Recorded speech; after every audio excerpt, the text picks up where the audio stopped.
Hey everybody, getting started really soon. In like 3 minutes. Hey everybody, getting started really soon. If you can let me know, is my camera choppy or is the volume bad?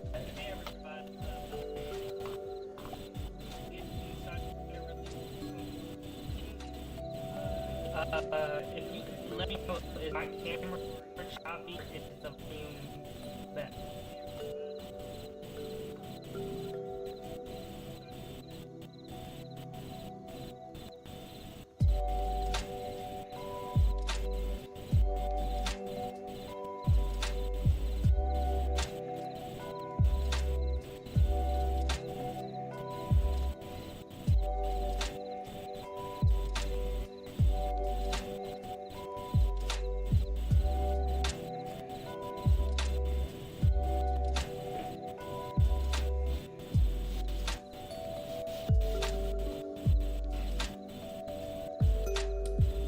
Shout out to 3 people.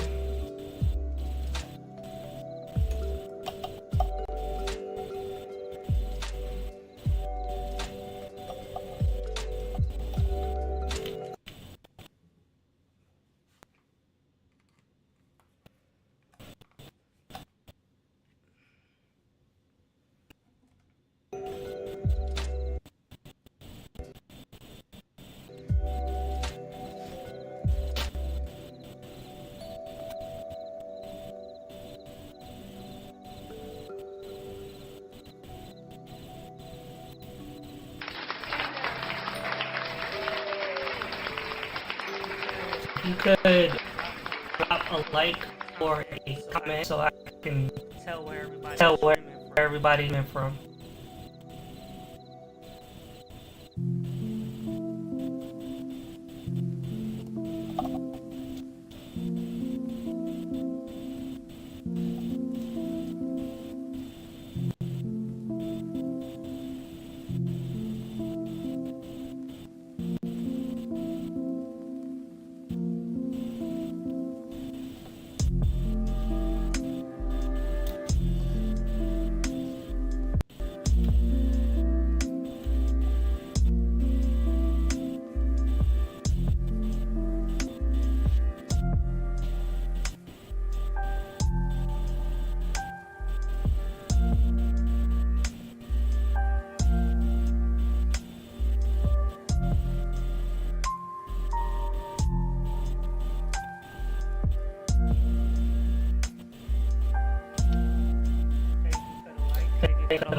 Take a like.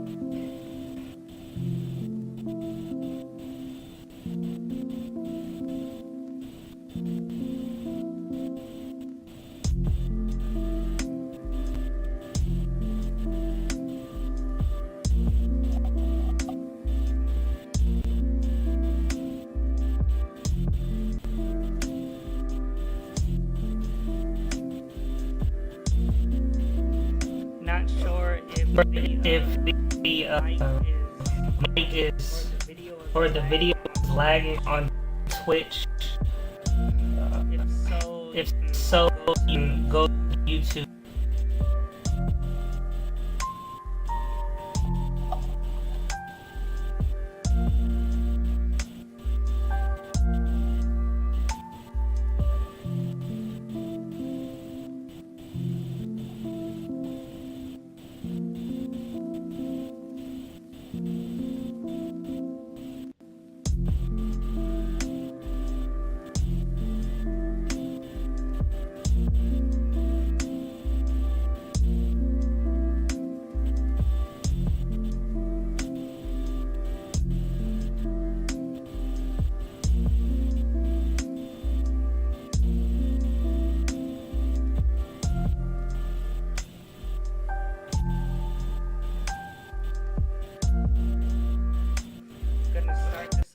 Start this at 6:30. Let a couple more get in here. Got a couple movies talk game for Game of Thrones. So I'm at House of Dragons. So I'm gonna this.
If you've seen these movies, Trap, because the 3 movies we talk about.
Also, let me know if this music is too slow. I'm still waiting for my nephew Kai to hook me up with the good stuff.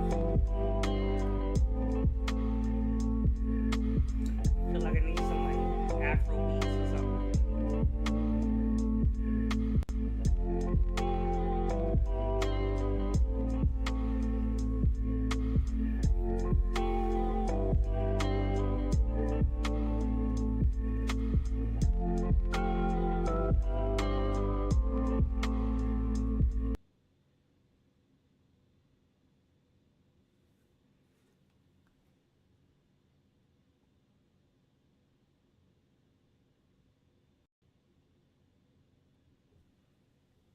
Louisa.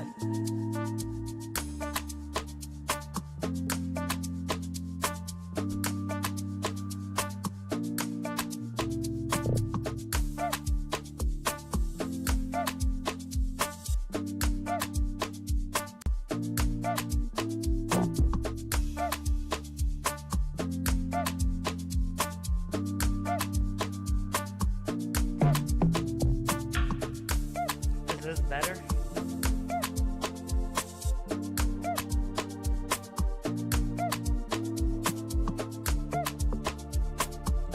Yeah, this is a little better of a tempo, right?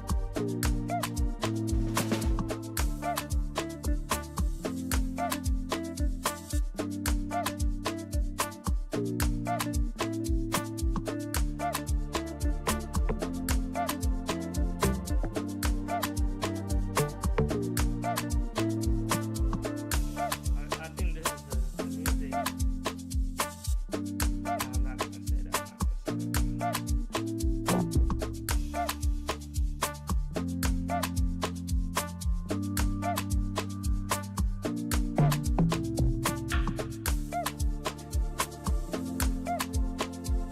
I was gonna say something about love, but I'm gonna leave that alone.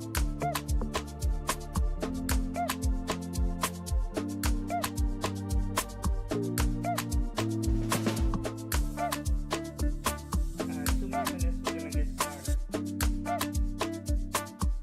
Just had to make sure everything was lining like it was.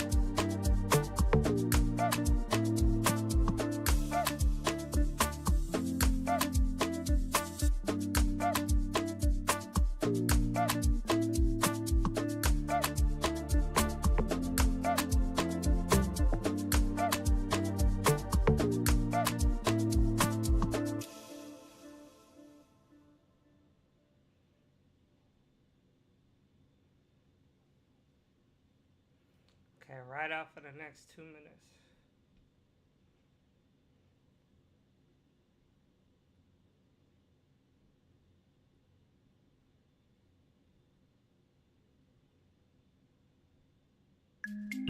I'm gonna have to do my intro song.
All right, we live, everybody. Like real live.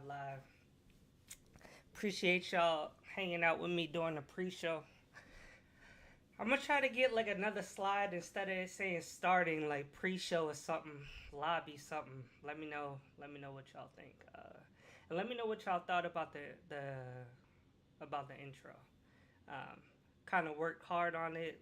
Different apps, different programs, trying to make it smooth for y'all. So let me know if y'all like it. So, like I said before, we're gonna go ahead and talk about 3 movies, um, or no, what, 2 movies and 1 show.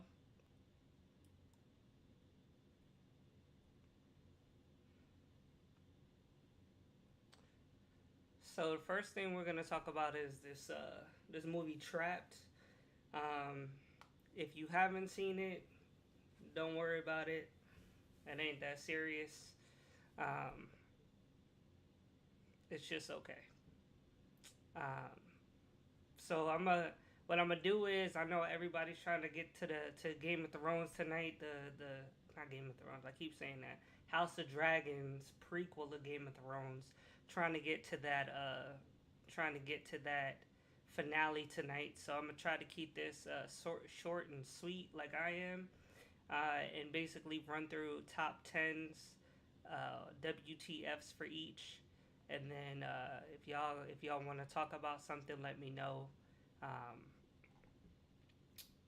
and or if you want to dive into something specific, let me know in the chat if you've seen any things. This movie Trapped right here, this Batman Cape Crusader right here, or this Rebel Moon director's cut. And the reason why I'm talking about the director's cut and not the other two is because they were a waste of time. So I'm just gonna talk about the director's cut. Let y'all know if it's worth going through that journey. I'll call it again, and then we'll see where we're at. So this movie by M Night Shyamalan as another movie. I know y'all are probably familiar with him. He made that movie with Bruce Willis, the I Can't See Dead People movie. Um, I mean, he's made like a couple different movies. If I'm not mistaken, he made The Hill or something. All his movies are like weird, kind of like out of the box movies, right? Let's see. All his movies are kind of like indie film feeling movies. The Sixth Sense, Unbreakable, which was actually one of my favorites. Sixth Sense was pretty good. Some people didn't like it. Um, Split and Glass should have been a lot better. That's actually a trilogy, even though they came out like decades apart. Um, like 16 years between Unbreakable and Split, and then they tried to finish it up with Glass, but I don't think it necessarily hit the mark with those. So his movies, yeah, The Village, Signs, the movie Old. I mean, he has like very like loyal fans of his that watch his stuff. So I mean, you may understand what you're getting into when you're watching it. But I think I didn't. I don't know if I didn't understand that he wrote this movie or what. I know his daughter's out here. One of his daughters is out here making movies, but I just expected this to kind of be better. I mean, the trailer was pretty good. It was really intense. So basically, this guy is a serial killer, and he takes his daughter to a concert to see this like famous young star, probably akin to like Ariana Grande type, and he finds out that there is a bunch of FBI outside that are there to basically trap who they think the serial killer is. And once he finds this out, he's trying to figure out how to get out of the concert with his daughter without getting caught. Um, so, I mean, in concept, in this, um, but it didn't hit the mark. It's almost like the trailer came out 2 weeks ago, and then this movie came out, and you gotta wonder if he just threw this kind of together. Um, so I'm gonna go top 10, not necessarily bad or good, um, but just top 10 WTFs. So the first thing they had this character in this movie called Jamie, and I mean you've seen Jamie in the trailer. Essentially, he's the person that basically tells old boy like, "Hey, um, the cops are outside," and I mean he was doing it kind of like um, with right intentions, not knowing like who this guy was. Um, and I mean obviously this character Cooper, he has kind of like a sense of things like like stuff isn't going right, or if stuff is out of place or something. He has kind of like that spidey sense in a way. So I mean he kind of asks Jamie like, hey man, like what's going on, da da da da da. And Jamie's one of those characters that gives too much information without realizing the consequence. Like he's the dude you don't tell your secrets to. So that sets up the whole movie of how he knows that the cops are outside and that they're gonna go after him. And this is, I mean, this is gonna be pretty spoilery. So I mean, if you don't want to see this or if you don't want to hear it, I would come back. But like I said to begin with, this ain't one of those movies you should be rushing out to go see anyway. This is definitely not a go see this in the theater. Maybe wait for it's on streaming or something. I know Redbox don't exist no more, so find another way to watch it. But which, instead of him kind of finding out authentically, I feel like he finds out just in like gimme ways, right? It's a little too easy for him. And then this guy Cooper, like I said, he's with his daughter, um, and his daughter's name is Riley, and Riley is like enjoying herself, but it's only them two at the concert, and this dude keeps leaving her at her seat. And at first it was like, hey, I'm gonna leave you, but like don't go nowhere, But like there's but so many times you can leave your seat without it becoming suspicious, and I am happy that they didn't make her like an idiot, like, oh, I don't know where my dad is, da, da, da, or oh, my dad's gone, right? Kind of found out. But I think they did I think him leaving his seat with the no real alibi, like he should have said he had like, food poisoning, he gotta had to keep going to the bathroom. He kept leaving and it didn't make any sense. So it was kind of annoying. I mean, and in the context of the movie you understand why he's leaving, but he's clearly not that smart, which makes him less believable of the stuff that they're saying that he's doing. And then they got this character named Jody's mom that, and that's all they call her. They just call her Jody's mom, and basically she brings a different group of girls to the concert, and I guess Riley was friends with them, the other girls, and they had like a falling out. And Jody's mom kept running into him, apparently, right, and being like, hey, I just want to make things right between our daughters, yada, yada, yada. And he's like, yeah, whatever, because he's trying to worry about these cops outside. And I get it. They kind of like put her in there to create like more tension and all of this. They make it more organic, but it didn't come off good enough. And then there was like a scene with Jody and her daughter that was just stupid, especially because like the bigger problem was, Jody's daughter, who I don't even remember her name, but said that the daughter had problems with Riley, and then you never see those two girls interact. So it's like if you're trying to create tension, like that's where the tension should be. Even there's a scene where like somebody gets a T-shirt that Riley wanted, like that should have been like an issue between her and the girl to create more friction, whatever. And then make it organic where they just run into each other. Then the other thing is there's this singer, right? They call her Lady Raven, and her actual name is I think you call her Saleka. I think that's her real name. Um, let's see, which I didn't know going into this, but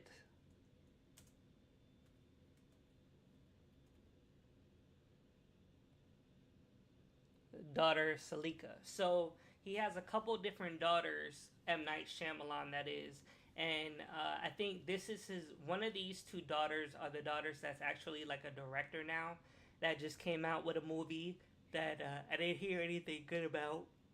And then this girl Saleka, I'm assuming is the youngest daughter. She's in the movie as the singer. So I think in real life, I think she does a little bit of singing. It says singer, songwriter, actress. But he made her like basically a main character. So I don't want to hear nothing about LeBron and his son, because that's what he's doing, trying to get his daughter to be like this superstar, whatever. And I mean, she sang in the movie and she did pretty well. It was pretty interesting. Um, but that's what it was. But her name in the movie, was called Lady Raven. That was her artist name. So from now, basically, Coop did all of this stuff to get closer and closer to Raven so that he can get out of the concert with Raven, right? And there is a scene specifically where he tells the singer Raven too much, in my opinion. I mean, there's a reason, and it makes I can understand what that reason is, and it's to push the plot forward and stuff like that. But I mean, it just seems so like forced, right? It was like, how do I transition from this scene to that scene? And the only way that I can do that is by having these two characters interact. So I didn't really like that. And then, I mean, if you've enjoyed any of the movie up until that point, it kind of goes downhill from there. So if you didn't like it up till then, you're not going to like it anymore. And if you did like it, it's just going to get worse. So the movie goes out of that kind of context of being in the concert, which I feel like is misleading because, I mean, I guess trapped is supposed to be, it's not just one thing. It doesn't say trapped in a concert. I mean, it's trapped kind of in context, and that's fine, but I think the trailer just misled you thinking that everything was going to take place in one environment, and it doesn't. So, now, for those of you that have seen the movie, what is it? With Denzel Washington playing Detective Keith Frazier playing the movie Inside Man, right? That was like a really good movie. In that movie, Denzel played that detective.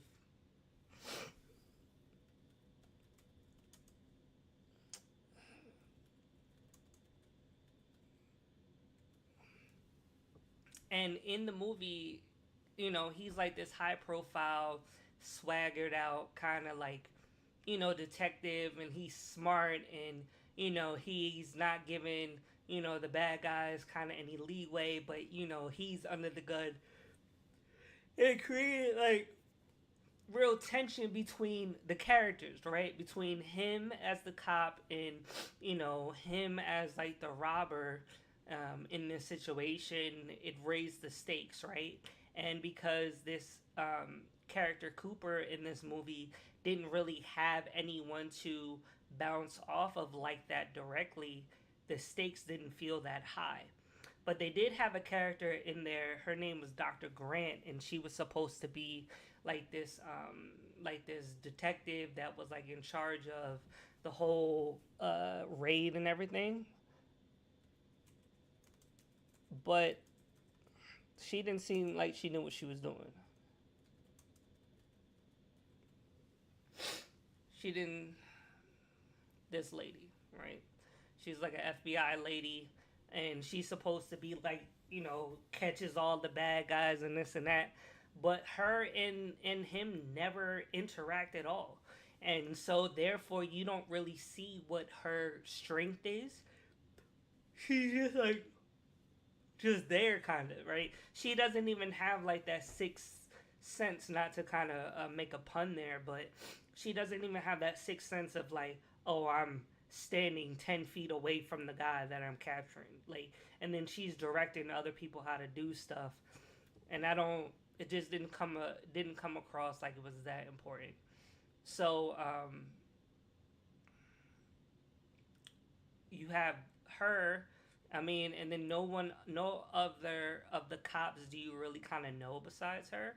um, and then you got then just stuff didn't make sense. Like certain things just became like too kind of convenient for him. Like this is a big spoiler maybe, but they don't even show it. It just kind of happens. But akin to kind of like this Inside Man, right? The twist, if you haven't seen Inside Man, you should definitely see it.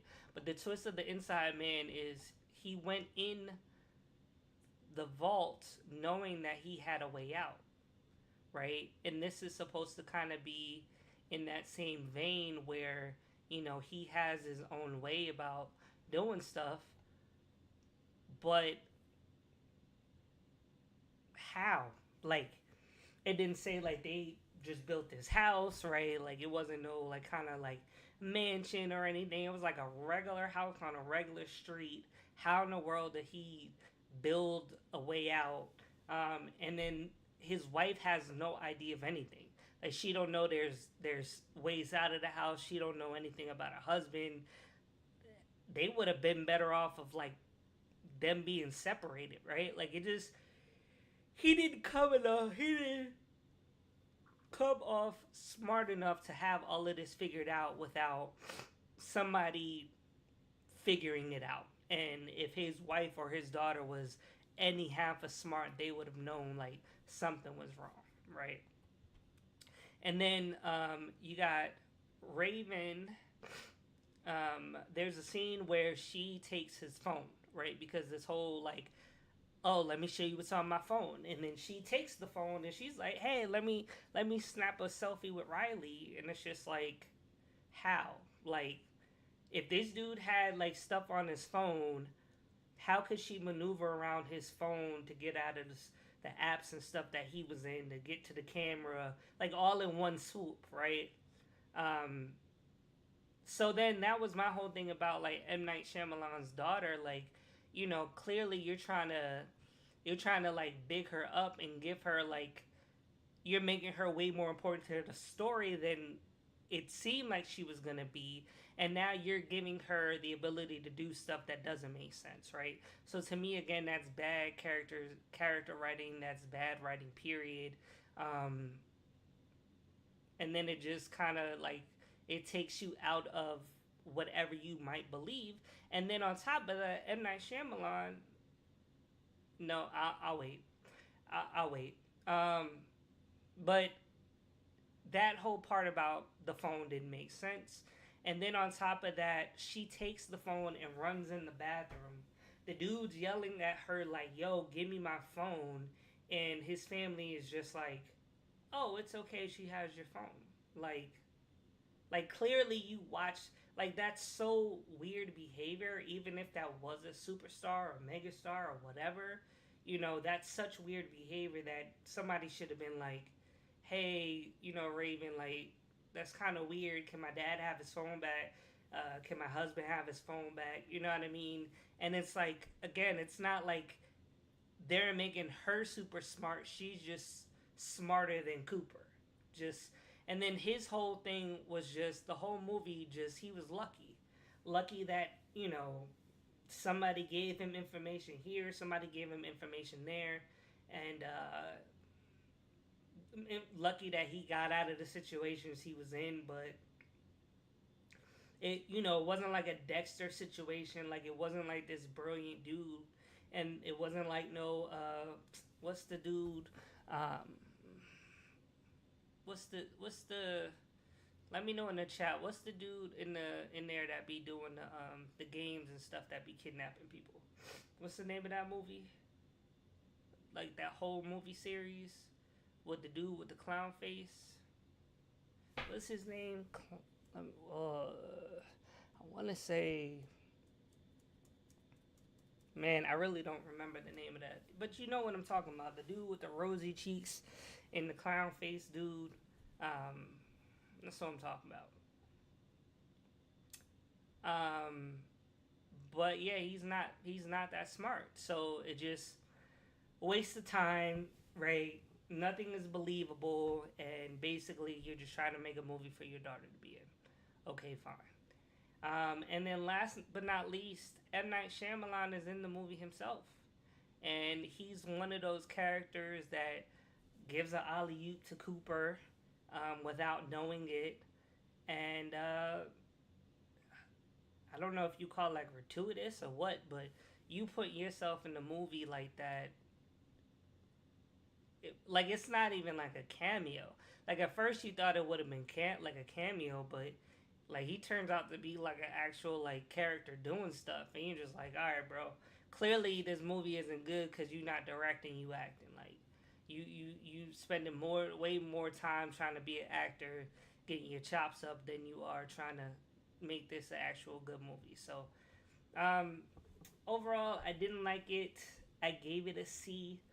Uh, Let me know if you still want to see this movie after it. If you are an M Night Shyamalan fan, if you are, what's some of your favorite movies of his? But I'm definitely like good off of that. Um, so we can talk about. We're gonna transition into Batman Cape Crusader, but I am curious while it's still early. Does anybody have any kind of ideas for this House of Dragons finale tonight? Um, is there anything important that you guys want to talk about or mention or theories? Are y'all watching it? Are you waiting for it to be done to binge watch it? Are you going to wait for the series to be over to watch it, or do you not care about it at all? Definitely let me know, and we could talk about it at the end, and hopefully before people start watching it. But I'll probably do like a Karate Kid. Um, I'll probably do like a Karate Kid and House of Dragon maybe finale next weekend. Give people time to catch up. Like I like going live like when stuff happens, but when I do that, like I don't want to do it and spoil it because people don't always get to it super quick. So I like to be able to watch it sooner so that I can like interact with people. But I just want to kind of steer clear of spoilers, at least for a couple days until maybe some more people saw it. So I'm gonna go ahead and get some water. I'm gonna put y'all on a little break and play some more of this Afro beat music, and I'll be right back.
Kai, if you watching, this is the kind of music I need.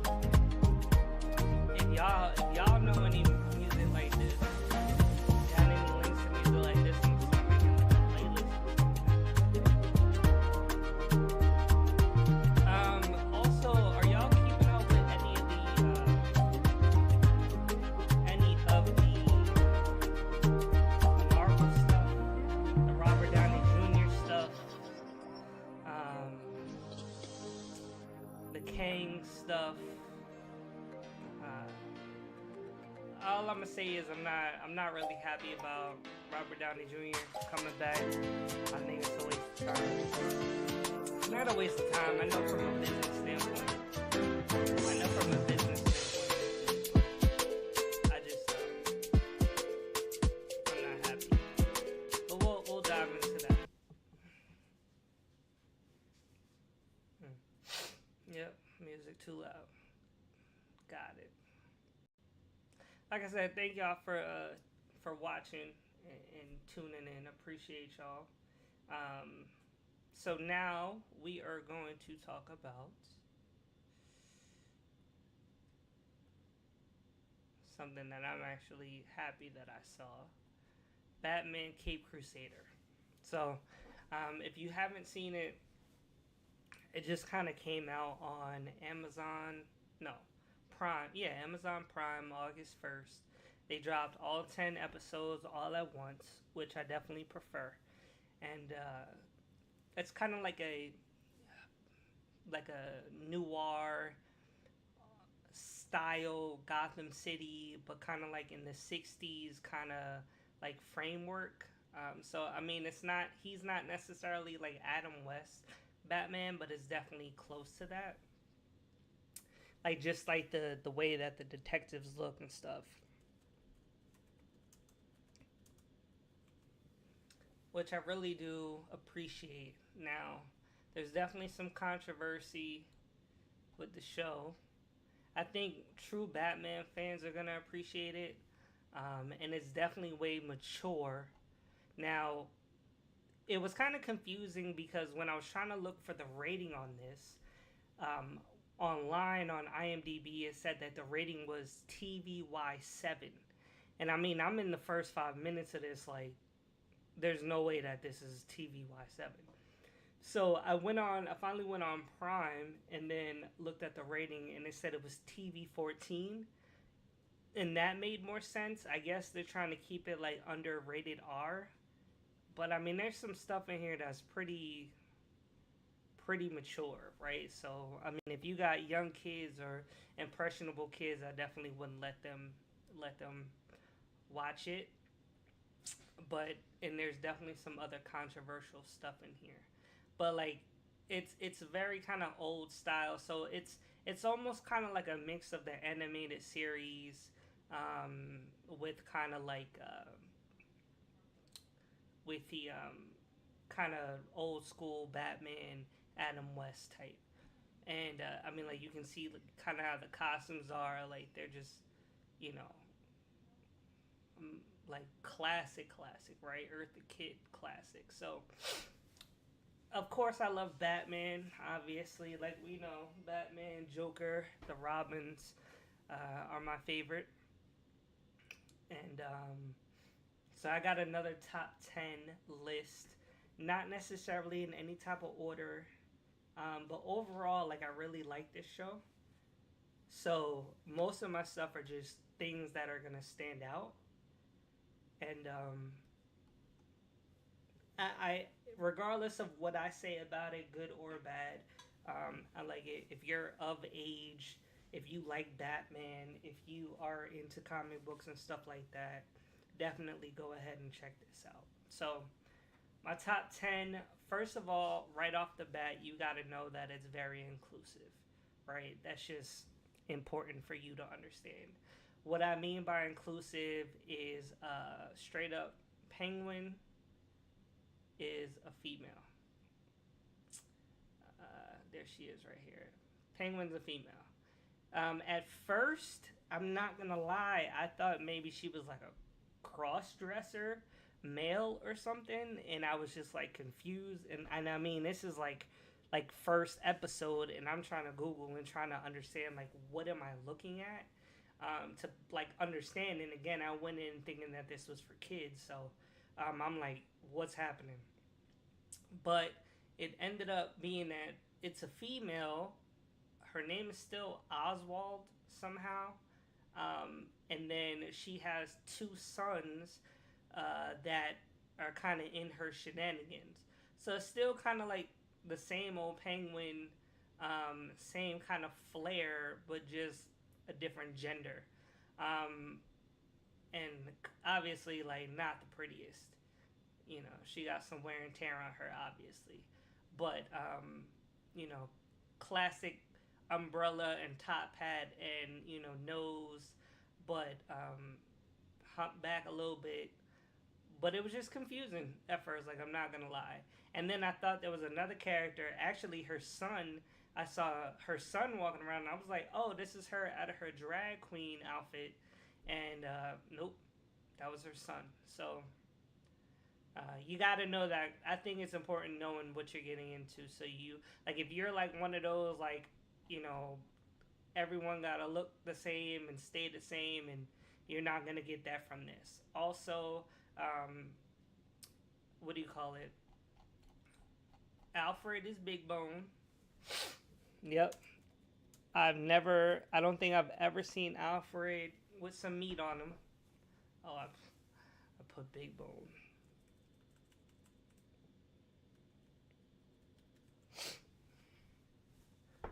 Yeah, but Alfred's a little husky, man. He's a little husky. Don't really see him getting into any of the action. But I mean, he's still there. He's there, you know, working with Bruce and helping him solve stuff and being the man in the chair. But yeah, I mean, it's a little different than the origin story kind of that I know. But it is what it is, you know? It is what it is. He's still a butler. He still does what he needs to do and still helps your boy out. Um, and then you got Commissioner Gordon and his daughter Barbara. They're both in here. They're both adults. But it threw me off until I talked to my cousins. Like, yo, I didn't. Yo, Commissioner Gordon, James Gordon is black. And then they reminded me that yeah, even in that the Batman movie, um, he's black, and I completely forgot about that. Um, and then even Harley Quinn or Quinzel, she looks different.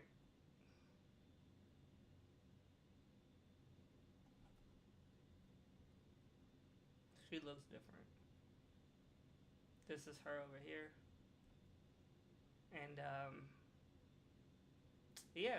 So I mean, and then like you know when you really go back and look at it, a lot of you know characters in Gotham City were not really black. I think I think in the second Batman and Batman Returns, wasn't like Barry Gordy or somebody in that?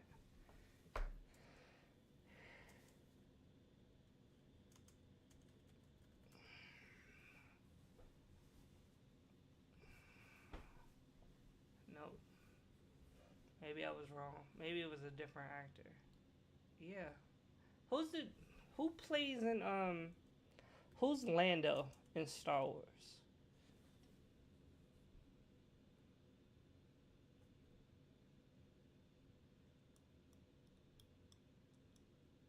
Billy D. Williams. Yeah, I've been wrong about that.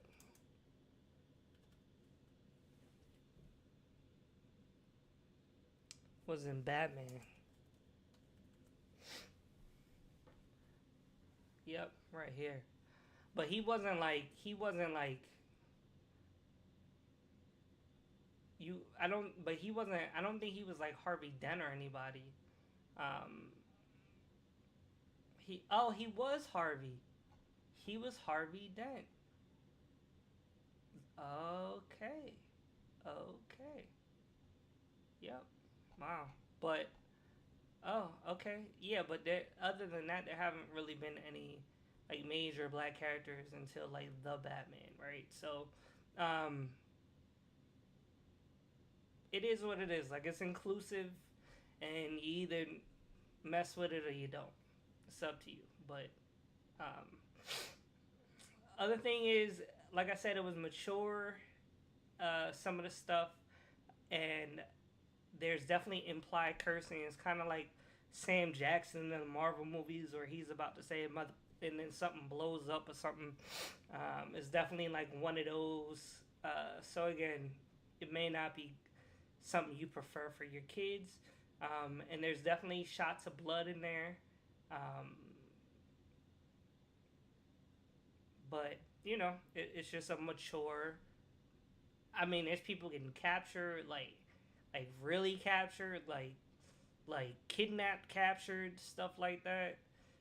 And definitely the way that they depict it is definitely way more mature. Then on top of that, some of the villains that he battles, like ghosts. I mean, obviously we know who Two Face is and Harley Quinn, and I'll leave some of the rest of these. I know you probably know who that is, but he battled like a straight up ghost, right? Kind of on some. I thought it was on some Scooby Doo stuff, and he did too. Like, oh, we're gonna see, um, oh, this person behind the mask.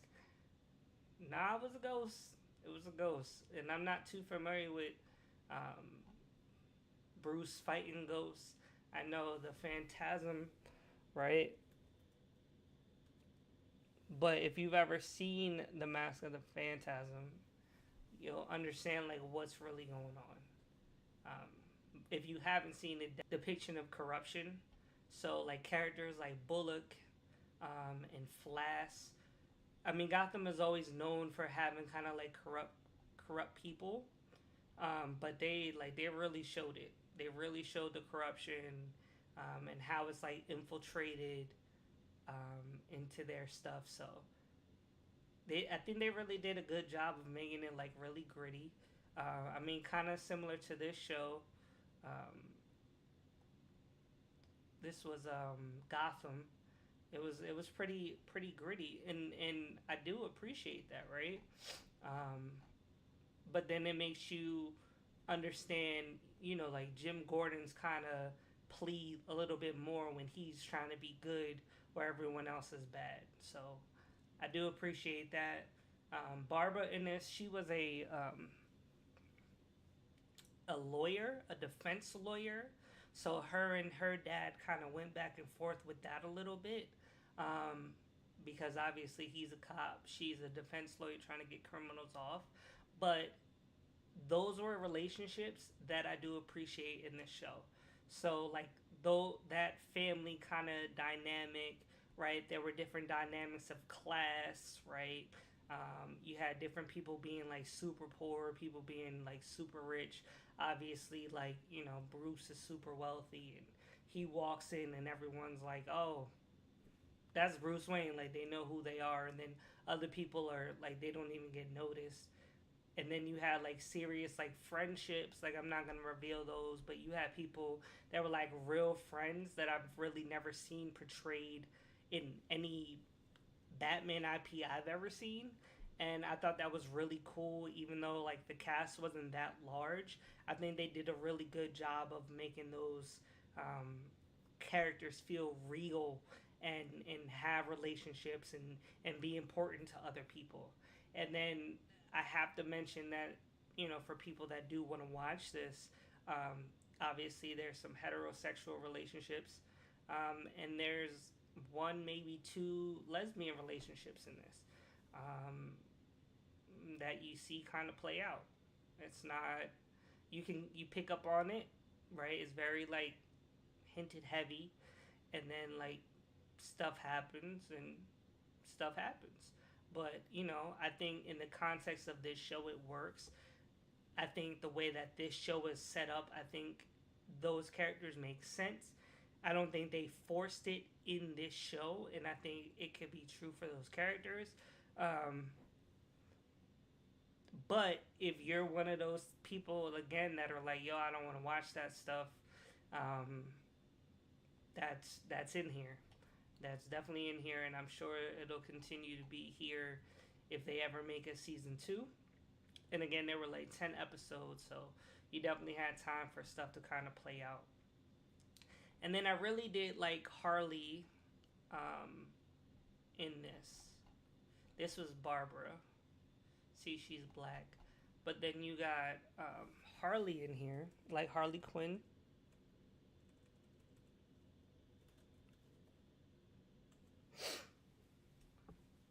Um, I don't want to say that she's necessarily black or Asian. I don't know what she really is. She might be Asian. You know, the hair kind of makes it hard, and obviously this is her outfit in there. But you know, I like her story arc, right? What do you mean cheap viewers? Oh, I don't know if that's a bot. I don't know what that is, but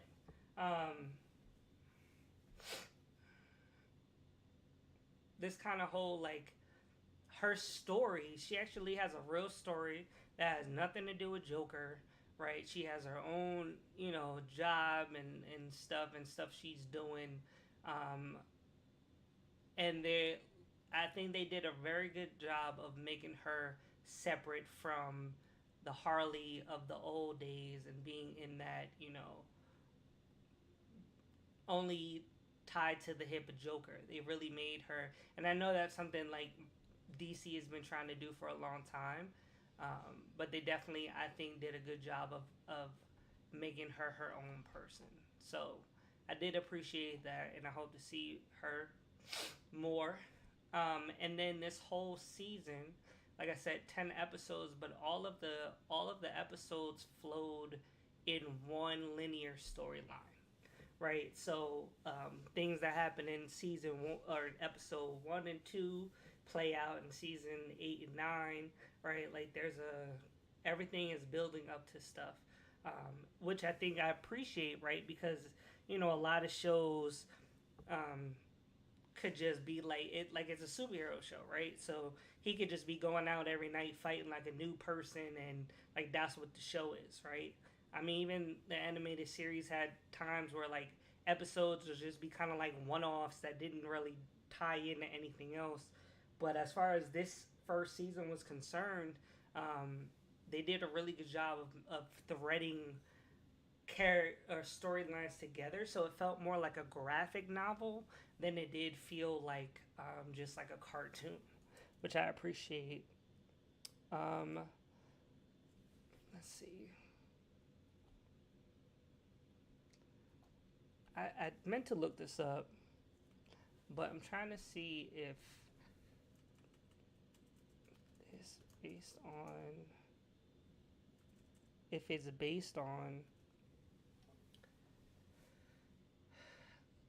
based on the DC Comics character Batman, developed by Bruce Timm and Bad Robot. Yeah. Um,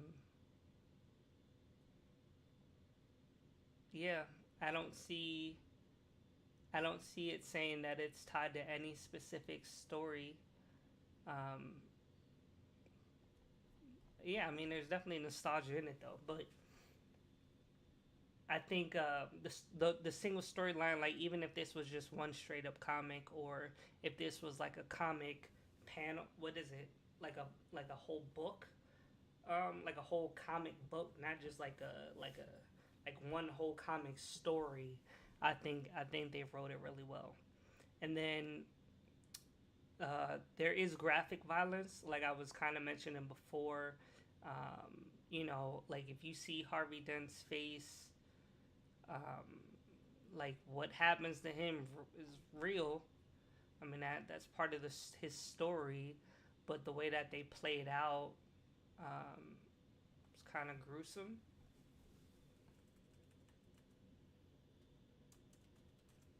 But again, I think they did a good job of making him like a real character. But yeah, I mean, like obviously, like the old Two Face, like had the disc color and the big eye, and Like this one was more like realistic if that happened to you.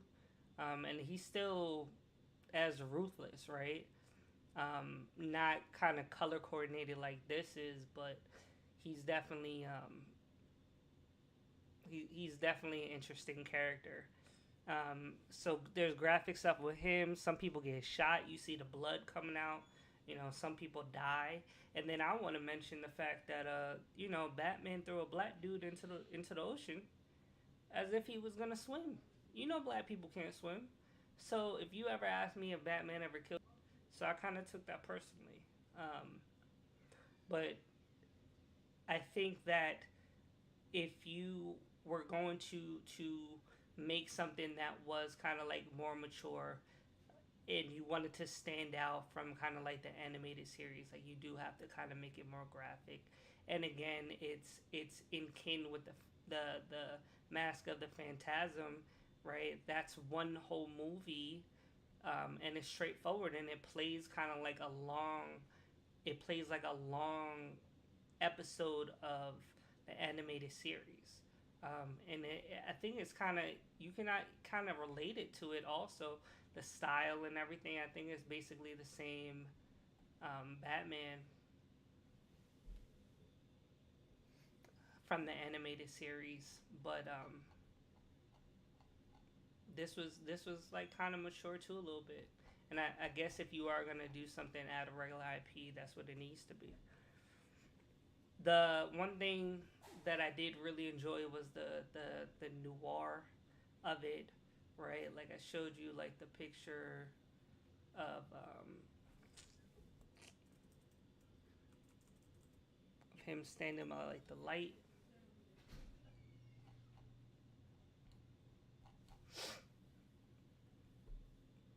This one, right?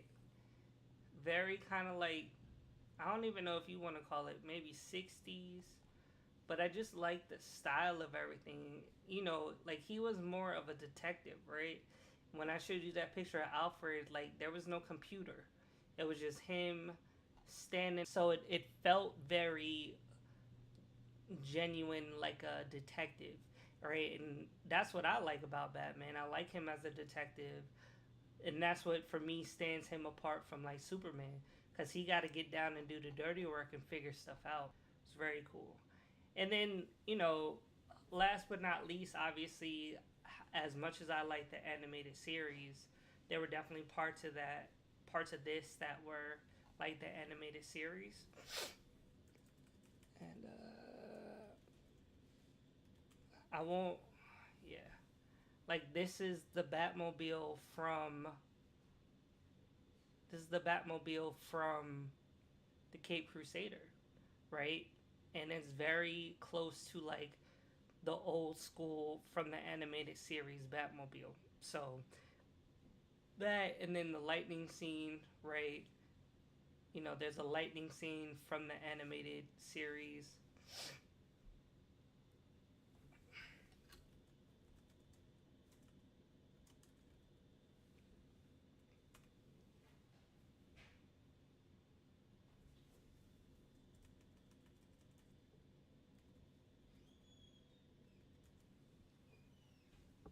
Classic, classic, classic, classic. So yeah, man, love it.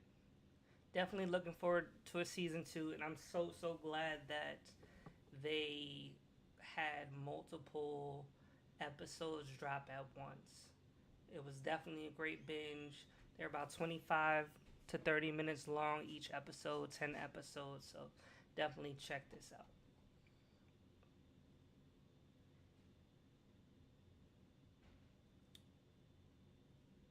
And then we got to talk about Rebel Moon, the director's cut.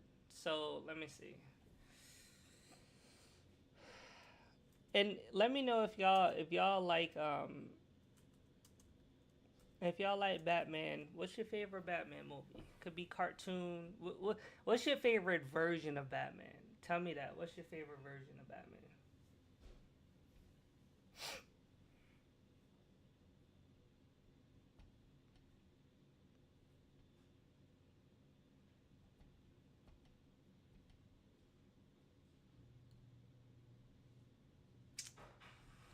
Let's see.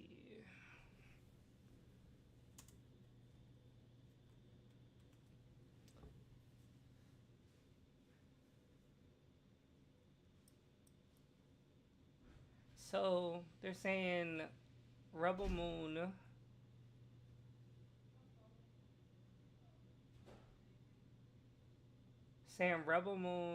runtime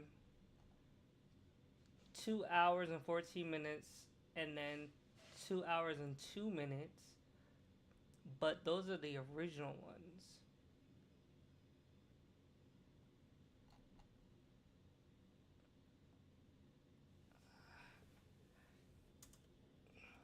Cause I know that first one was like 3 hours.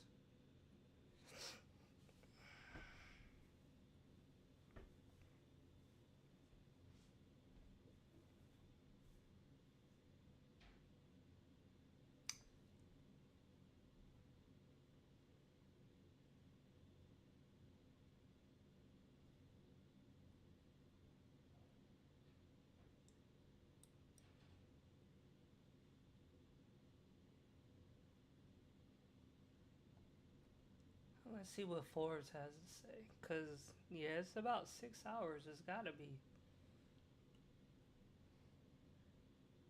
The first part, at least, which was 3.5 hours. Watch another 3 hours for part two. Have it in me to watch another 3 hours for part two. Yeah, so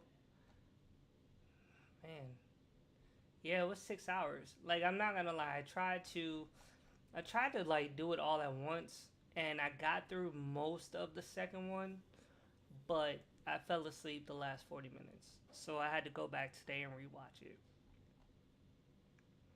Um, Let me see.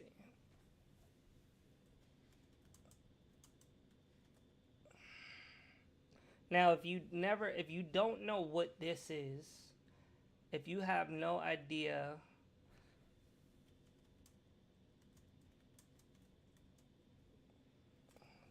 this is a movie by Zack Snyder, who's now infamous for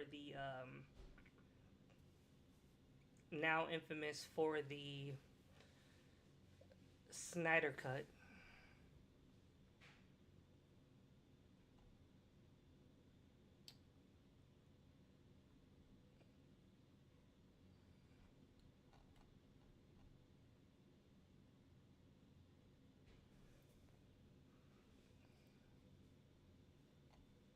Anyway, this was his kind of, yeah, A Child of Fire. Okay, that's what I was looking for. So Zack Snyder basically wanted to make a Star Wars movie and got turned down by Lucasfilm. So he was like, "Cool, I'll bring it to Netflix."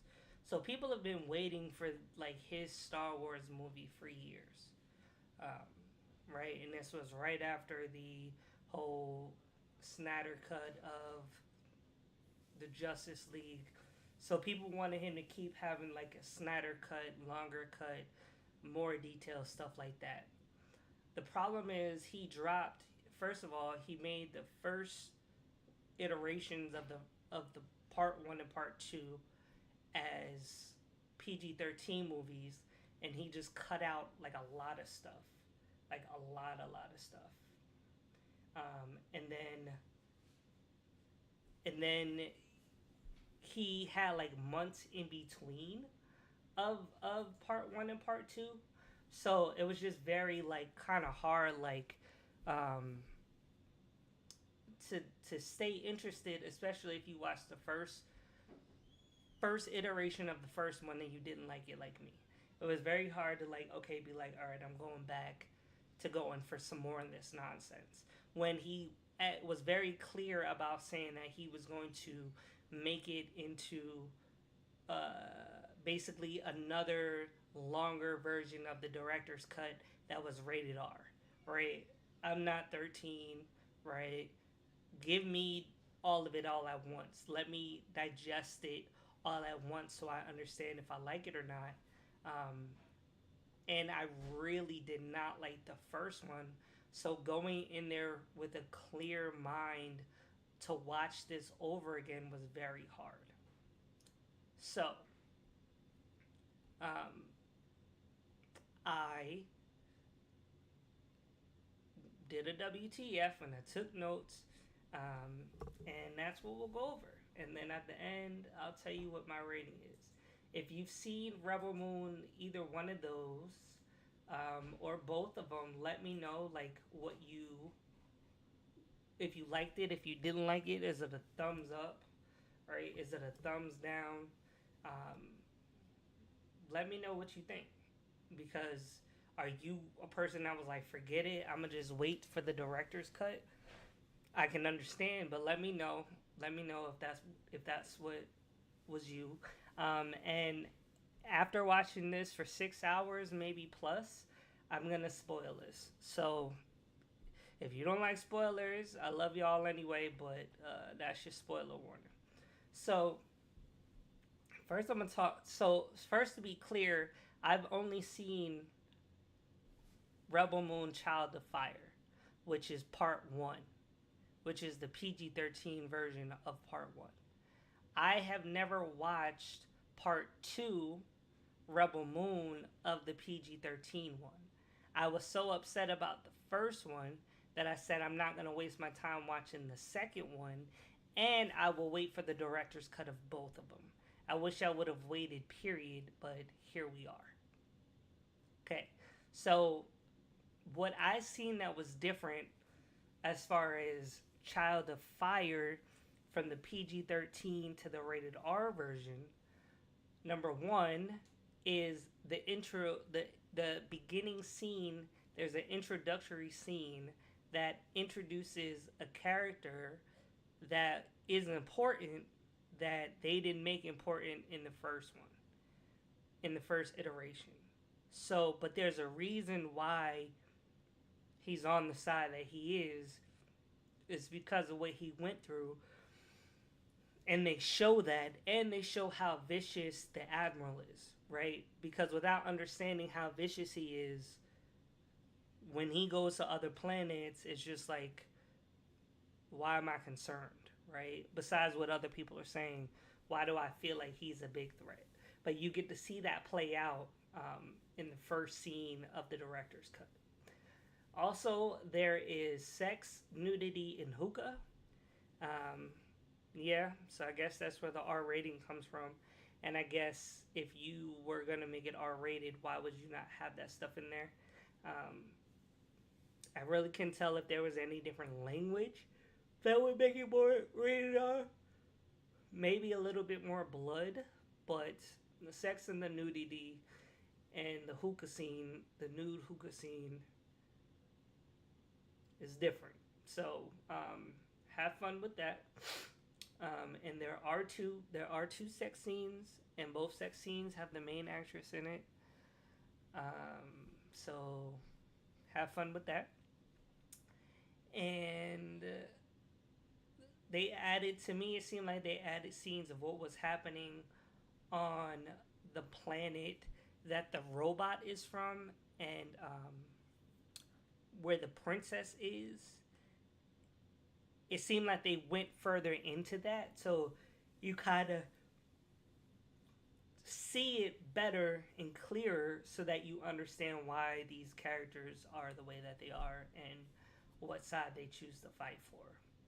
Also, there's more action, there's more blood, there is more banter between the group of this ragtag group, which I think is important, right? Because it's like a western, or what was that movie with Sam Jackson, where they were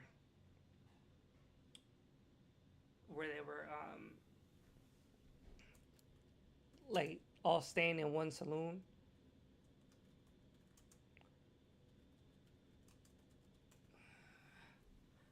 This the Hateful Eight, which was a um, what's this dude? The same dude that did this movie.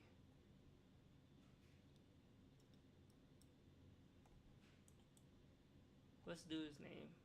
What's the director's name?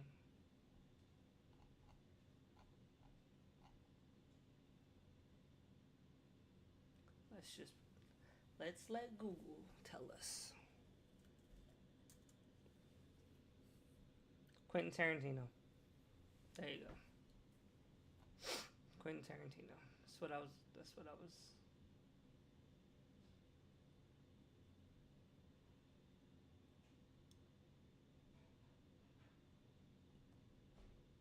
It really doesn't say that, but I know that to be true. Yeah, by Quentin Tarantino. Anyway, so to not get off track, this is kind of like a galactic version of like the Hateful Eight, pretty much. Except for they're not all trying to kill each other; they're trying to kill other people. They're trying to kill the regent and the realm, and this is this is most of the group. So, hey, let's go here and get this person, and go here and get that person.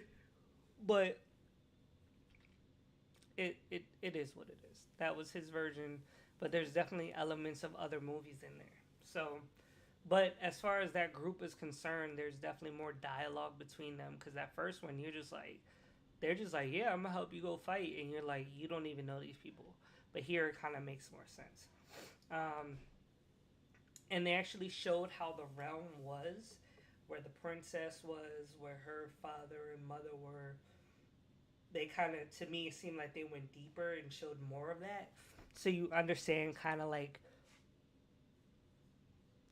what they're fighting for, in a sense. Um, and there's still slow mo in this. And, you know, you would hope that he would cut down the slow mo, but he got slow mo in here that just. He got slow mo of here, of stuff in here, of like them like farming. And it's just so unnecessary and not something you want to be wasted seeing in a 6 hour movie. Whatever. So,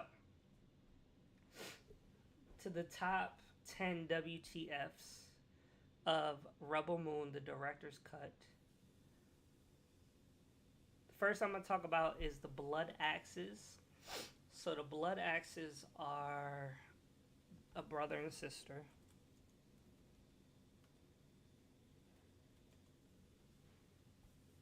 These two, which they could have just made the story about them. Honestly, it would have been a better story. These two, it would have been way better. Yeah, it should be the House of Blood Axe. That would be way doper. Um, so, top 10 WTF is the fact that we didn't see them enough. I mean, they're not really important to the story until like later, but I still feel like we didn't see them enough, and they were definitely cool. So definitely they're gonna do like a third one and do more with them, but yeah, unfortunately that was it. And also with Belarus, who is the regent, who is the mother, who is the stepmom, kind of like Thanos with Gamora. He is the he Belarus is the adopted father for Cora. Her real name being Arthalaeus. Um, and no, I'm tripping. Is it Belarus or is it? Hold on. Is it Belarus or is it Hagen? Oh yeah, it's Belarus. Yep, region Belarus, right? And then on this ship, on this planet, um, Cora is found by Hagen.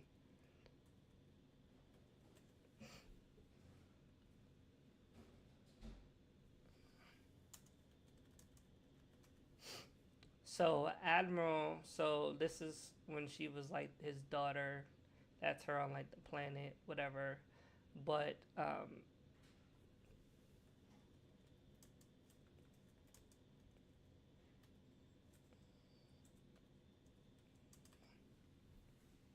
This guy. I mean, they showed him a little bit, but yeah.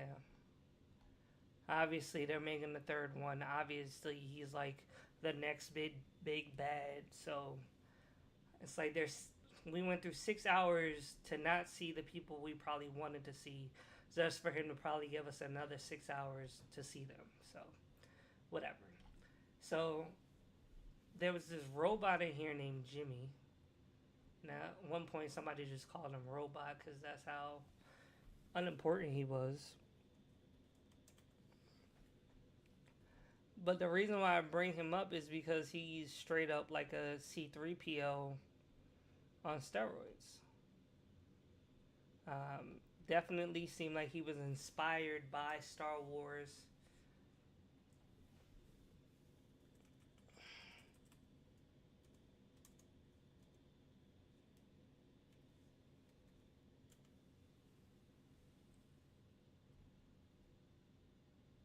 He's definitely got that kind of like body build, upright, like meant to serve the king and queen and help people. Um, but also able to go beast mode and like take out a legion of people, which was very useful. I mean, and again, they're trying to make him into like more of a real character. And then they're saying he was played by Anthony Hopkins. You know, he saved. I mean, he did save people. There were, when he go red, he get crazy. But they're trying to make him like a team member. So whatever. I mean, he was alright though. But I mean, there were definitely clear signs that Zack Snyder took elements from Star Wars and implemented them into his Rebel Moon movie. But I definitely don't think he'll ever be as popular. Then you got this character Nemesis, who's a badass. She's dope. Now, I'm not gonna tell you about her arms and stuff, but she does have these kind of like lava sword type things, um, and they go hard. You know, not like so they're not together, kind of like how Darth Maul's is, but how that dude Kymir's has, how Kymir has two swords.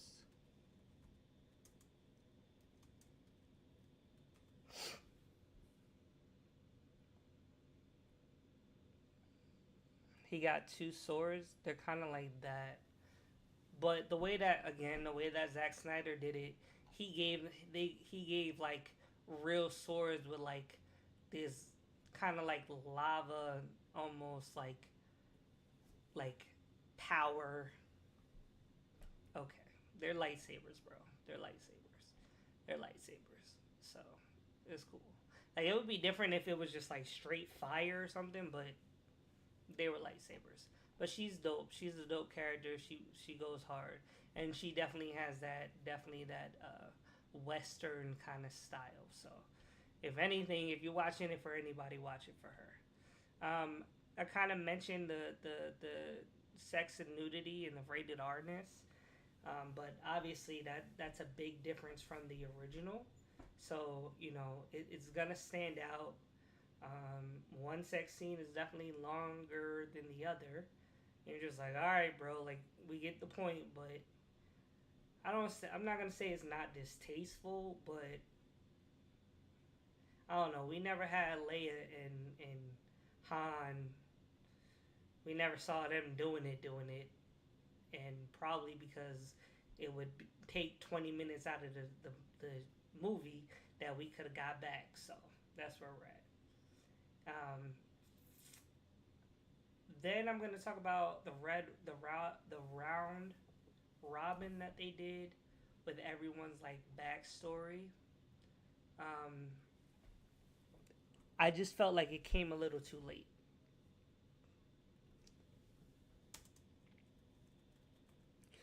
Like we were well into the second movie before they were like sitting down and being like, "Hey, let me tell you my story," which makes me appreciate Spider-Man better when they're like, "Hey, I'm Spider-Man, and let me tell you my backstory real quick, and then so we can get back to the action." Like I appreciate that so much more when you have a bunch of characters like this, and you want to like take time to tell everyone's story.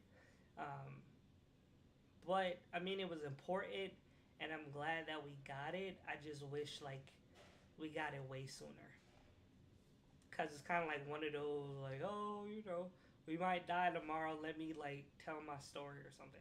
Like it even would have made more sense if like somebody would have came out with like a book or like a notepad and stuff and was like, hey, we're going into battle tomorrow. We want to write this battle song for you. Tell me a story. Or if they would have had like somebody just come out and sing their battle song and like with everyone's story, that would have been dope. But whatever. Um, so I don't know. And then Hey Pop, I'm live. I'm live on YouTube.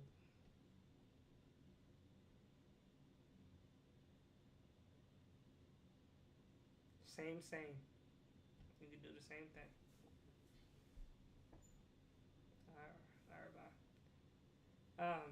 So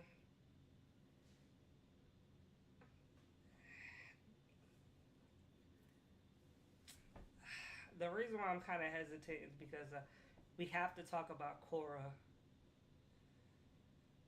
the character, not my wife. We have to talk about Cora. Um, Cora with a K. Um, she's okay. Um, she's definitely like a troubled character, and I think that was intentional. And I definitely think there's enough characters where you can probably find like characters that you like more than her. Um, and I wouldn't blame you either. But you definitely could tell Zack Snyder liked her because he put her in two sex scenes. Um, but I mean, she's just okay. She's just not that interesting of a character, which is sad because she's the main character, right? Um, but I mean, she does do some badass stuff. You know, she fights hard and she gets beat up and she beats up other people and takes them out. I mean, she's still a badass, and anybody that's looking for like a strong female lead character, she is that. It's just her story is just kind of boring, right? And then it's shrouded in this kind of like mystery. But I also think what messes it up is the fact that once you know that mystery, like it's not a mystery anymore, right? So if you've went and seen the first part one, PG-13, by the time you hear her try to like talk about it again or expound on it, like it's like, bro, you could have just told these people it is what it is. Um, but you know, she's carrying a lot of baggage and trying to not tell people who she is and whatever. But it's like all of them are kind of like that till they have that moment, and then even then she's still kind of reserved and doesn't want to add to it. So I had to talk about her.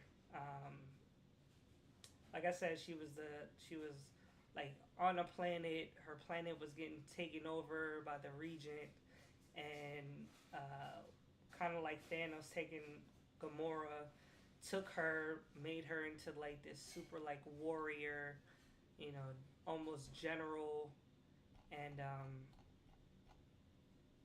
she's a badass with her fighting. But other than that, like if they did a trilogy to close it out, I mean, I will hope that she's not the main character. They got a bunch of like kind of like magical lore stuff in here, with the princess, and don't really care. It's just don't really care because in these two movies, which are the main movies, especially after 6 hours, whatever she has isn't an influence on the rest of the movie. So don't really care. Um, and then you got these other things called Callies.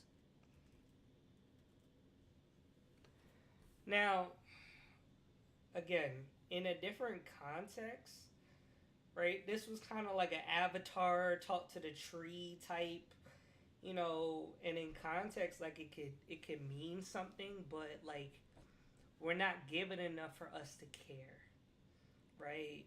Other than, oh, that's a face. It looks like a face. Is that a real person? Is that not a real person? Is that a real being? Why is she 20 feet tall? What are they doing with all of these things connected to her? And then I think that's the other problem. Some of this technology doesn't really get explained, right? Like they're using this to power the regent is using this to kind of power their ships and their armor and all of this stuff, and that power doesn't really get explained. It's just there, right? And besides, like a certain person talking to her, a la Avatar, you're just like, oh, it's really not that important. Um, why do I care? So if they try to do more with that, like unless it's gonna be something like in Harry Potter where they get the giants to come and fight the battle, I don't really care, right? They didn't even explain like like how they got her. None of that, which I think is important when she's important to the story and what drives them. Um, so the princess is named Issa, Princess Issa, and then there's lore of the Issa that she was named after, but again didn't really affect the direct story, excuse me, of Rebel Moon while they're on the planet. And then whatever this is, doesn't really affect doesn't affect the storyline. It's just a gimme, basically. So I could care less kind of about the princess and about the magic and the interdimensional stuff because they didn't make it important. And after 6 hours, they could have added some more context to why that was important. Admiral Atticus.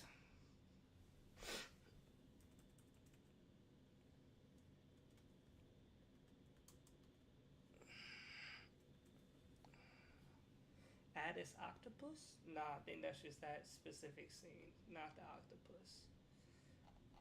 But him as a character, um, you're gonna hate him. You are going to hate him, and I think you're supposed to.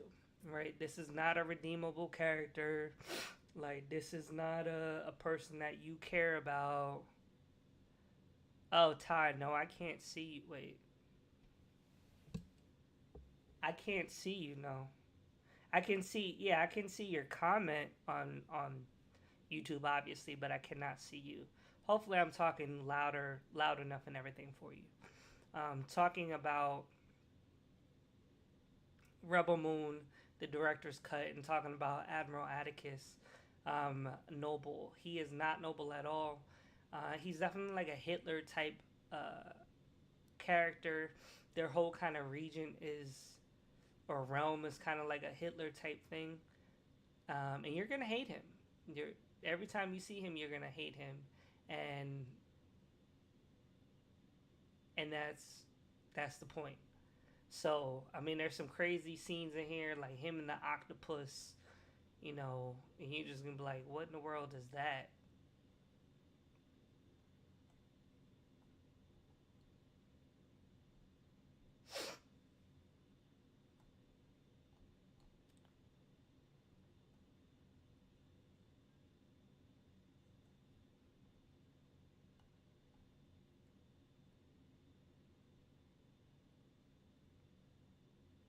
But yeah, so and like this whole like part of the princess being important, like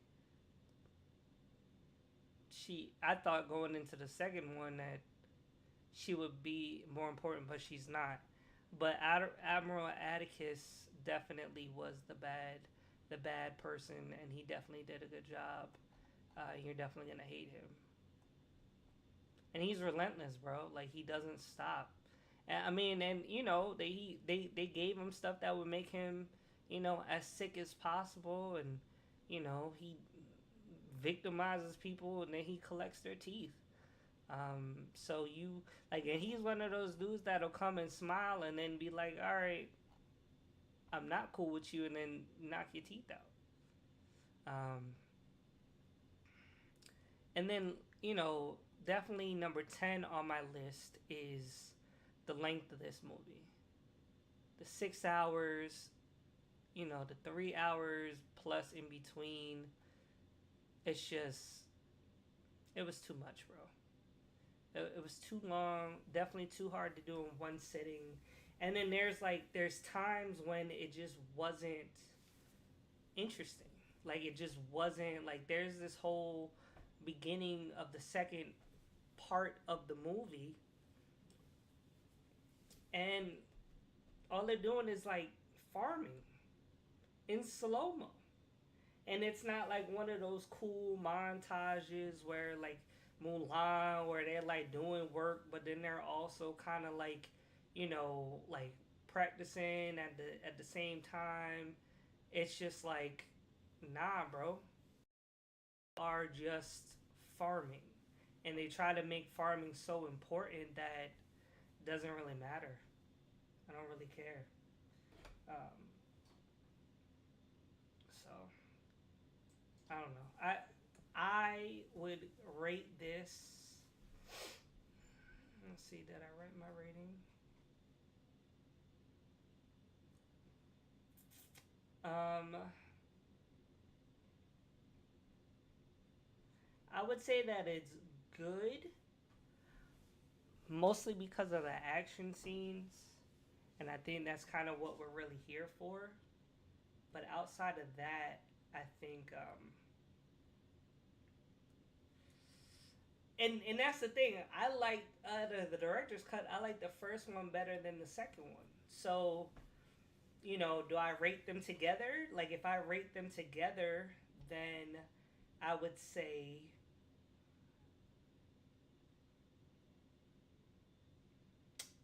B minus because of the length of the movie and because so much time is just spent on them. Like I mean, like first half of the second part is just them farming, and I get it. It's supposed to be like we're preparing for battle, but it didn't feel like that.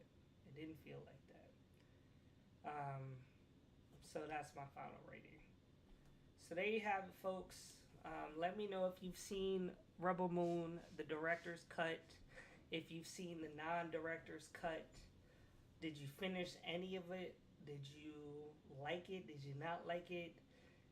Do you like the fact that this is a different style of space movies? Um, do you feel like it's better than Dune? At least Dune Part 2? I don't, but I mean, if you do, let me know. And like I said, you watch this at your own risk. It's definitely rated R. It's definitely mature. If that's what you're looking for, that's what it's gonna give you. And it's better than the originals because it gives you more context. But then overall, just together, there's a lot wrong with it. And then obviously they're trying to like build up for a third part, which I don't have the energy for. And I don't know if they're gonna keep going with the franchise. So I don't know. I can't make any promises. I'll probably only review it if y'all are like, "Yo, we gotta see this." Um, so that's my rating for Rebel Moon. My rating for the Cape Crusader.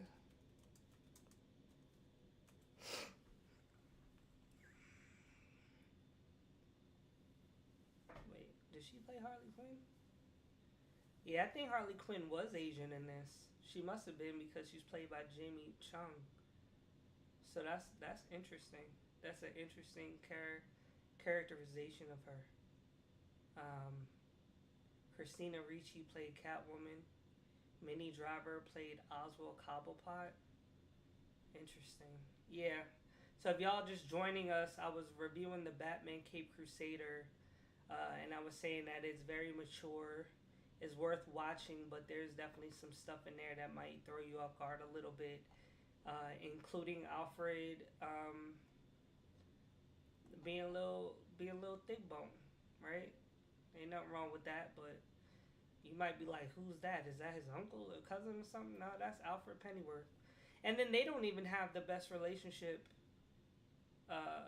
through a lot of this. So, it gives you like a different perspective of Batman. I appreciate that. And then, so that for Batman Cape Crusader, that's an A, straight up. I mean, it could get better, so I'm not gonna give it an A plus because I know it could get better. But it was definitely definitely something worth watching and something I'm looking forward to next. And then Trapped is like a man. That's really, yeah. So Trapped is definitely like, if Trapped is a C, if Trapped is a C, I'm gonna give Rebel Moon a B because I don't want to put them. Yes, it was. That was Alfred. I don't want to. I don't. If Trap is gonna be a C, then I'll give Rebel Moon a B. But it's not like I'm never watching it again. But I'll just give it a B.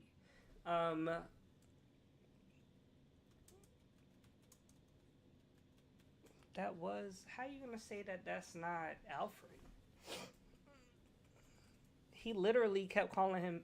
No, matter of fact, I know that that's Alfred, and you didn't finish the show, so I know for a fact that that was Alfred. Not only did he keep calling him Pennyworth,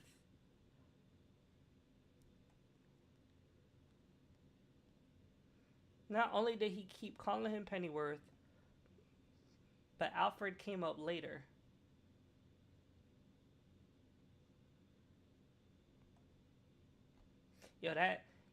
Okay, and hold on.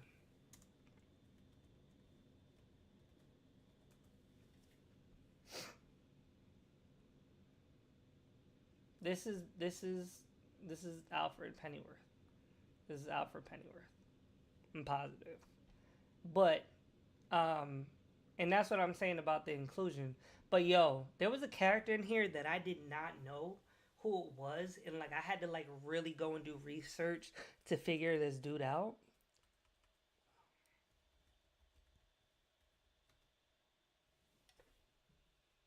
And the reason why, like, I've never heard of this character, um, but to give y'all context, this isn't spoiling anything. This is just a dope kind of Easter egg. This character's name is onomatopoeia, right? And if you know what the definition of onomatopoeia is, it's basically where it's basically sounds, right? The formation of words from sounds associated with names, right? Like pow, boom, zip, right? So this character has a very like spot on characterization, and I kept thinking, like I kept looking at his face and I'm like, man, he kind of looks like Bullseye from Marvel. But then, like, when I tried to search it, because he got that thing on his head, but like when I tried to search it, like it wasn't coming up. So I like, luckily somebody did like an article on him, and I was able to figure out like who he was. This is Bullseye from Marvel. He was in Daredevil. So if you ever see him fighting a dude that is just as skilled as him, that's Bullseye. But yeah, this onomatopoeia dude, and then Clayface.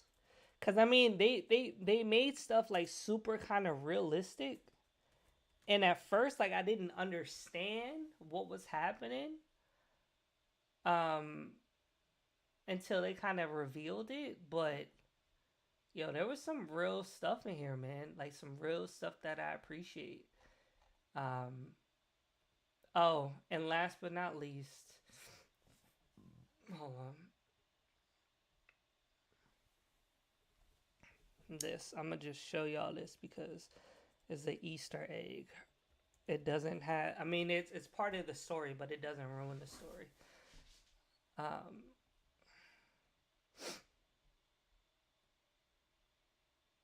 these kids right here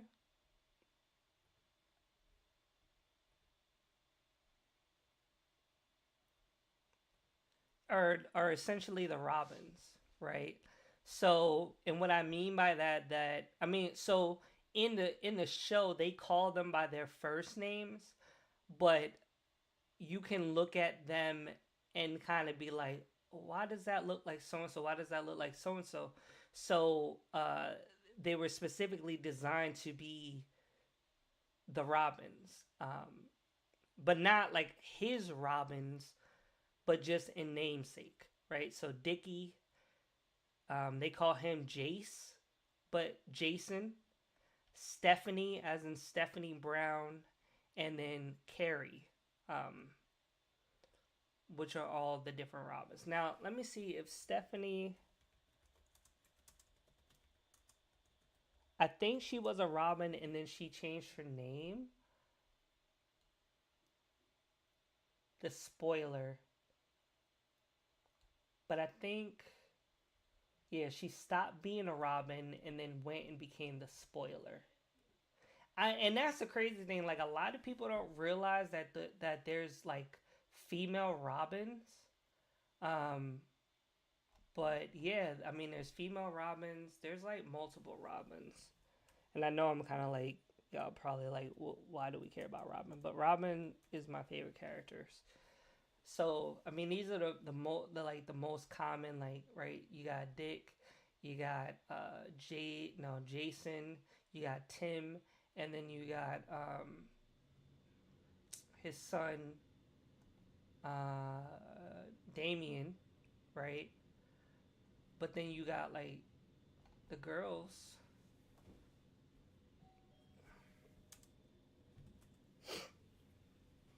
You got the girls. So it's definitely and if y'all, I mean, there's so many like different Batmans, like storylines that y'all could definitely check out if y'all need some recommendations, like the ones with her. Then you even got you got the Robins, right? Which isn't in any like movies, but it's in like the in the comics. It's like a group. I don't know if they're gonna show it.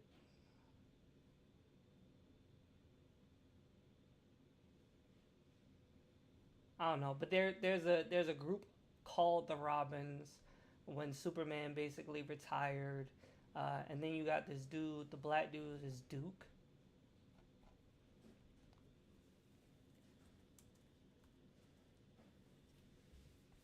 and then I think he becomes Batwing, which I actually have an action figure of. Duke Thomas, one of my favorites, bro. One of my favorites. I actually got this. I think I got this one and maybe this one. I have two. I definitely have this one. I have two action figures, but one of my favorite Robins, bro. So I'm getting off a tangent with the Robins, but watch uh, Batman Cape Crusader.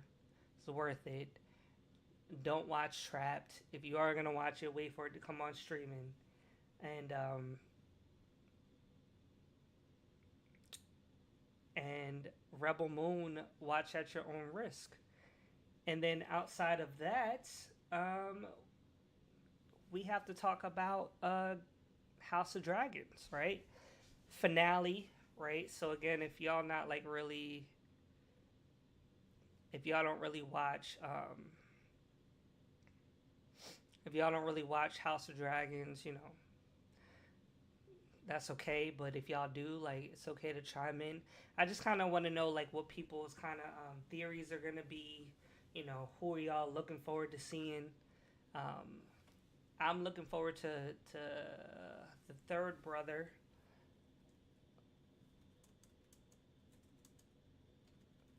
Eamon's li- little brother, Balon, right? I'm looking forward to them like showing the resolution between Eamon and his brother. Um, you know, if Damon is gonna come back from the castle. We got a lot to talk about, bro. I don't know. I might go live after I watch it tonight, or I may just save it for next weekend. But I'm super excited for that. And then it just seems like if y'all haven't watched Cobra Kai, y'all can go ahead and watch that so we can talk about it next weekend. Um, uh, there is the Borderlands movie comes out. That's with Kevin Hart. That comes out on the 9th. And then a lot of other stuff comes out in August. Well, we are in August. So Alien Romulus is supposed to come out in August. Craven the Hunter is supposed to come out in August. Beetlejuice is supposed to come out in September. Joker in October. Gladiator 2 Thanksgiving. Moana Thanksgiving. Wicked Thanksgiving. Red One Karate Kid movie is supposed to be in December, and then Mufasa for Christmas. Shows Agatha All Along is supposed to be coming out in September, but Umbrella Academy, the final season, is coming out August 8th. So, probably be able to talk about, let's see.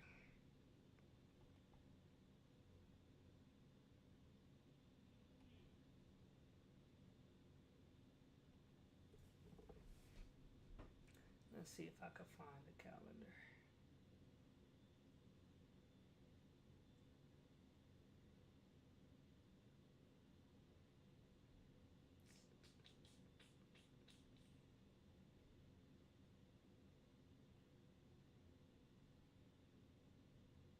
So, the 8th is Thursday. So, and then Friday is the 9th. So, I mean, we still got to talk about House of Dragons. We still got to talk about Cobra Kai. Um, but then Umbrella Academy comes out, and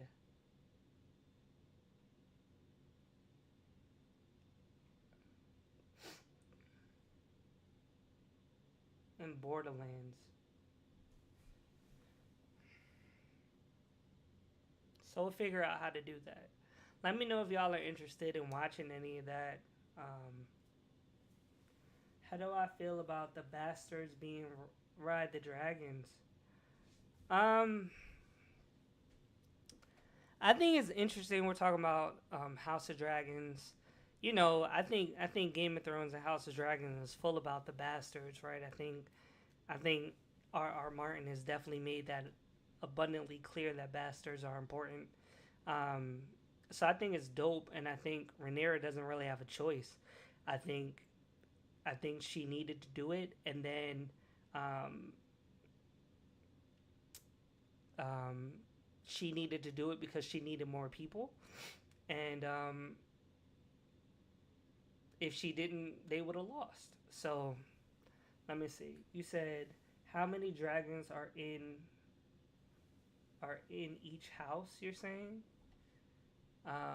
I mean, I wish Raj was here because he knows all the dragons.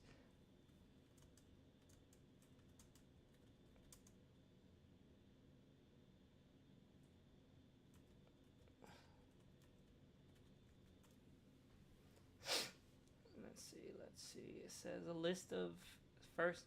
Forrest be on it, bro. Forrest might need to hit me up to come work for them. Um, let's see. It says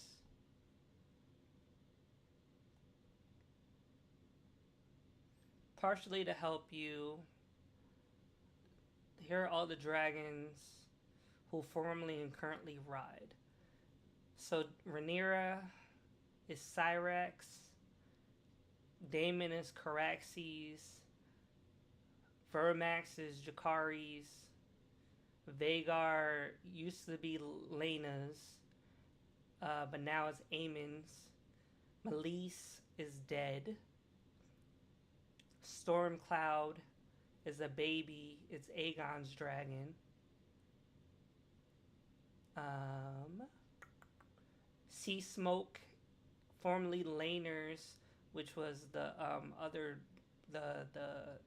brother that left, has now chosen Adam. And then Dreamfire, Helena's dragon. Tesserion is Daeron's dragon, which is the little brother of Aemon. Arax is dead, says formerly Lucerys' dragon. Oh, who was killed by Vhagar. Which was Aemon's dragon. So Aemon doesn't even have his dragon no more, right? Because they carried the head throughout the town, right? Moon Dancer is Baela's dragon.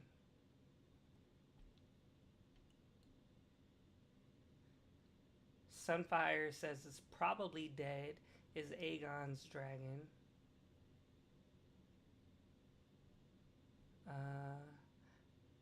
Vermithor, formerly King Jaehaerys' dragon, is the second largest dragon, which was claimed by Hugh, the secret cousin of Daemon and Viserys. Silverwing, former, say his name, Ulf, I think, or Yulf, or is it Yulf or Elf?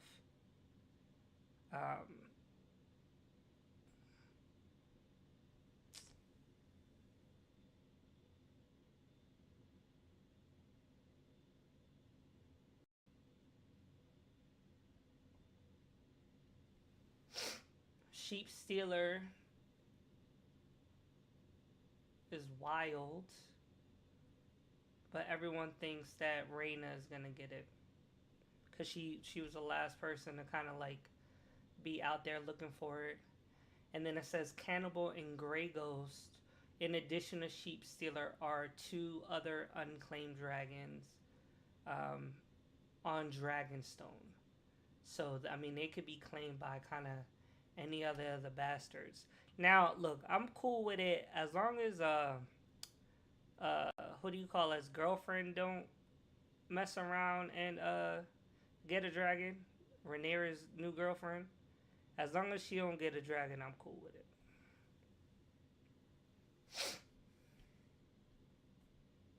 Cause Rhaenyra needs all she could get, and like I said, hopefully Daemon comes back from the castle and they actually go. Have any other questions about or questions, comments, concerns about anything, including House of Dragon?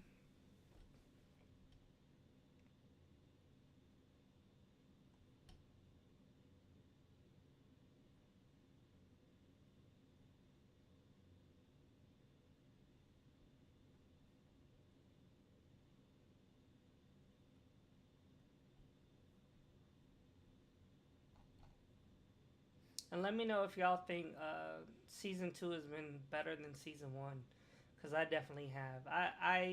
I binge watched season 1 just to watch season 2, and it was a rough watch, but season 2 is definitely better. All right. Well, as always, man, I'll be back up here. You know, a couple days. I might try to do like a react to funny videos sometime this week. You know, probably around Hump Day or something. But everyone enjoy their week. Happy Sunday. Get some rest. For those that do gotta work tomorrow, you know, get some rest and have a good week. And we'll talk later. This has been your boy Midwatch, and we out. Peace.